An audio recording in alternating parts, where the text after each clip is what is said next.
Meanwhile, the House Energy Panel prefers the interruptible load program as the solution to the anticipated power reserve shortage in 2015.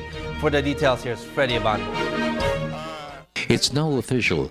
The House Energy Committee, chaired by Congressman Reynaldo Umali, decided to drop the major option of lease or purchase of modular generating sets to address the concern of Energy Secretary Jericho Petilla of a looming power crisis for the summer months of 2015 in Luzon, since no less than Energy Assistant Director Irma Exconde disclosed before the Umali Committee that the projected supply shortage was only 31 megawatts. The ideal buffer reserve is projected at 647 megawatts. Umali said the projected imminent power shortfall is 678 and was rounded up to 700 megawatts. The National Grid Corporation feared this is the equivalent of 1 hour of brownouts for 2 weeks in April. Because of this, Umali said the crisis could only last for a month compared to what was presented by Petilla that will cover 3 months from March to May. Nagbago yung equation, kumunti yung red alerts at yung possibility of a brownout napunta dun sa mga reserve issue na lang. So, na-diffuse yung tension at na-relieve kami of pressure of approving it by October. Kasi with the withdrawal of yung option on the lease na ang kailangan mag-import ka ng facility, we can extend this ILP to get more participants even as late as February. The only option that will be considered is the interruptible load program, with the commitment of the private sector to deploy their embedded power for the period of the emergency.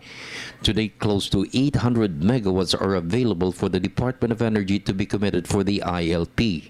All participants are expected to make their commitments by December 1. Umali said the resolution will include the compensation and tax relief measures, which will be granted to all the companies that will commit their embedded power. The ILP will cost 8 centavos per kilowatt hour, a total of 500 million pesos in 3 months, way below the projected amount of 6 to 10 billion pesos to cover lease or purchase.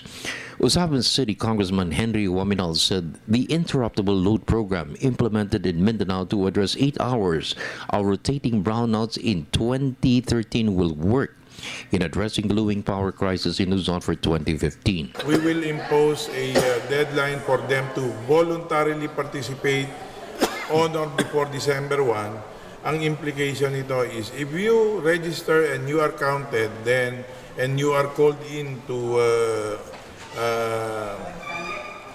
produce the desired capacity, may bayad. Pero after that December 1, at sa bagay hindi naman natin inaasahan, pero ilalayo, ilalapit, biglang nagkaroon ng shortage.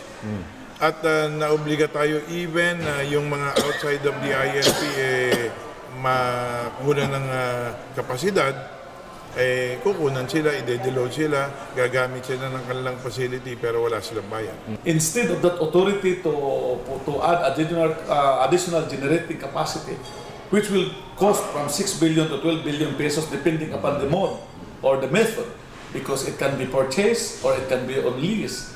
So instead of that, we will be passing a resolution in support of the program of the Department of Energy, but this will be more on the encouragement of the business sector to voluntarily participate in the ILP or interruptible load program. Aside from the interruptible load program, energy conservation will also be undertaken by government and the private sector based on protocols to be issued by the Department of Energy. This will ensure there is more than sufficient power supply to sustain the country's economic growth. For the People's Television Network, this is Freddie Abando reporting.